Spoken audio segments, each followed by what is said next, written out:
13 দিনের মাথায় দ্বিপক্ষীয় সফরে দিল্লি যাচ্ছেন প্রধানমন্ত্রী শেখ হাসিনা।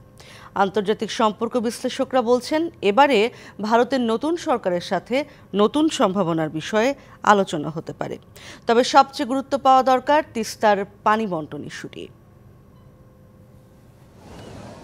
চলতি মাসেই প্রধানমন্ত্রীর দ্বিতীয় ভারত সফর। টানা তৃতীয়বার প্রধানমন্ত্রী হওয়া নরেন্দ্র মোদীর শপথ অনুষ্ঠানে যোগ দিতে গত 8 থেকে 10 জুন প্রতিবেশী দেশটিতে যান শেখ হাসিনা। 21 জুন পূর্ব নির্ধারিত দ্বিপক্ষীয় বৈঠকে অংশ নিতে আবার দিল্লি যাচ্ছেন তিনি। আলোচনায় গুরুত্ব পেতে পারে কি বিষয়? আন্তর্জাতিক সম্পর্ক বিশ্লেষকরা বলছেন, তিস্তা নদীর পানি বণ্টনের বিষয়টি এবার সামনে আনা উচিত। তিস্তা নিয়ে একটা প্রত্যাশা আছে, সেখানে নতুনত্ব আসবে কিনা সেটা দেখা দরকার। ওই পুরনো একই জিনিস নিয়ে আমার মনে হয় না আর আলোচনা বাড়বে যে হ্যাঁ আগামীতে আমরা শেয়ারিং করব ইত্যাদি, সেটা মনে হবে না। এখানে নতুনত্বটা দেখা দরকার।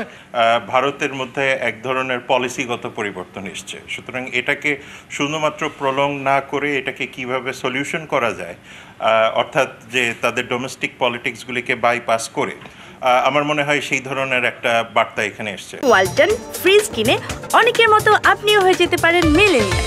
সেরা পণ্যের সেরা অফার। যৌথ নদী কমিশনের শেষ বৈঠক হয়েছিল 2022 সালে, যা ছিল দুদেশের মধ্যে 38তম বৈঠক। এখন তিস্তা প্রকল্পে চীন অর্থায়ন করতে চায়, ফলে চিরবৈরী চীন ভারতের মাঝখানে বাংলাদেশের সিদ্ধান্ত কি হবে তাও হয়তো এই সফরে গুরুত্ব পাবে। তিস্তা প্রকল্পের তো অনেক দিক আছে, তার একটা অংশ হিসাবে কি তারা থাকবে না এখানে একটা কনসোর্শিয়ামের মধ্যে ঢুকবে, এইগুলো হয়তো আমার মনে হয় আরও নেগোসিয়েশন যখন হবে এবং এবার দিল্লিতে হয়তো কিছুটা অগ্রসর হবে।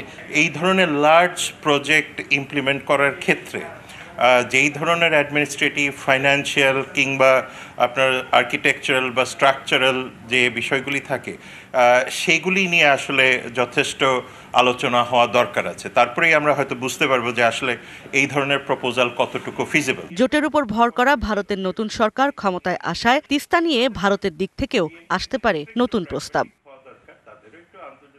ইশরাত জাহান উর্মি, ডিবিসি নিউজ, ঢাকা।